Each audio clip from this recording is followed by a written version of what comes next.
लोकसभा निवडणुकीच्या तोंडावर भाजप, शिवसेना आणि अजित पवार गटाचे महामेळावे पार पडले आहेत। यावेळी नेत्यांनी एकमेकांची उणीधुणी काढण्यात धन्यता मानली आहे।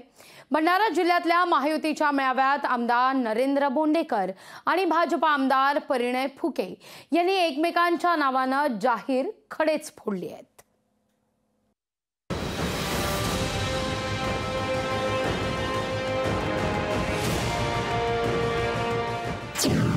महायुतीच्या मेळाव्यांमध्ये मित्रपक्षांमध्येच धुसफूस, मैत्रीच्या हाणाभाकांऐवजी सुनावले खडे बोल। लोकसभेची रणनीती ठरवण्याऐवजी मित्रांवर टीकेची झोड। लोकसभा निवडणुकीच्या तोंडावर भाजप, शिवसेना आणि अजित पवार गटाचे महामेळावे पार पडले। तीनही मित्रपक्षांच्या कार्यकर्त्यांचे सूर जुळावेत अशी रणनीती या मेळाव्यांच्या आयोजनामागे होती। प्रत्यक्षात घडलं मात्र वेगळंच। महायुतीच्या मेळाव्यांमध्ये नेत्यांनी एकमेकांची उणीधुणी काढण्यात धन्यता मानली आहे। भंडारा जिल्ह्यातल्या महायुतीच्या मेळाव्यात आमदार नरेंद्र बोंडेकर आणि भाजप आमदार परिणय फुके यांनी एकमेकांच्या नावानं जाहीर खडे फोडले आहेत।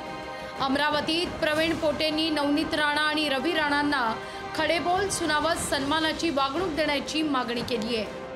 प्रामुख्याने सांगतो तुम्ही जे तुमची बाजू मांडली ते खरंच आहे, कारण आम्ही प्रत्येकाने प्रत्येकाला विश्वासात घेऊन त्याचा मान सन्मान देऊन जर आपण वागलो नाही तर ही युती टिकणार नाही।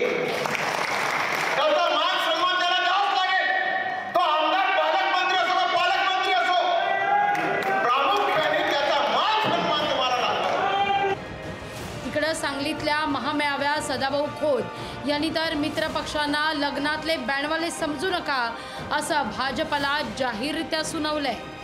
आम्हाला म्हणले आता तुम्ही कामाला लागा, कार्यक्रम राबवा, योजना सगळ्यांच्या पर्यंत पोहोचवा। मग मी विचारलं तुम्ही आम्हाला नेमकं समजलंय काय का? म्हणलं बेंडवाले समजलंय का की आता लग्नाचा सीझन आलाय, आता ताशा कुठं आहे बघा, पिपाणी कुठं आहे बघा, ढोल कुठं आहे बघा, म्हणजे आम्हाला वाजवायला बोलवत आहे का?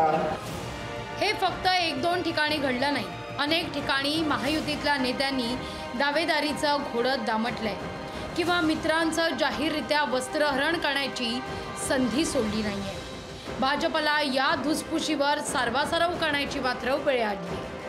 जेव्हा तीन पक्ष एकत्र येतात तेव्हा कुठे ना कुठेतरी काही ना काहीतरी धुसफूस असते, पण शेवटी नरेंद्र मोदी नावाचं एक लवचिंबक आम्हाला सगळ्यांना जोडणार आहे, फेविकॉलचा मजबूत जोड आहे। म्हणून आम्ही कितीही भांडलो की कितीही आपसात वाद असेल पण देशासाठी नरेंद्र मोदीजीच पाहिजे या एका मुद्द्यावर महायुतीचे सगळे कार्यकर्ते आणि सगळे नेते तुम्हाला भविष्यामध्ये एकत्र काम करताना दिसतील। महायुतीतल्या मित्रपक्षांमधले वाद हे पेल्यातली वादळ ठरावीत। हे वाद कायम राहिल्यास लोकसभा निवडणुकीत एकमेकांचे पतंग कापले जातील आणि त्यात महायुतीचं महानुकसान होण्याची शक्यता अधिकच आहे।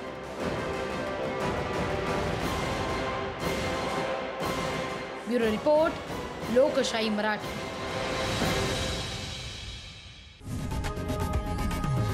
लोकशाही मराठी ऐका, पहा, जागरूक रहा।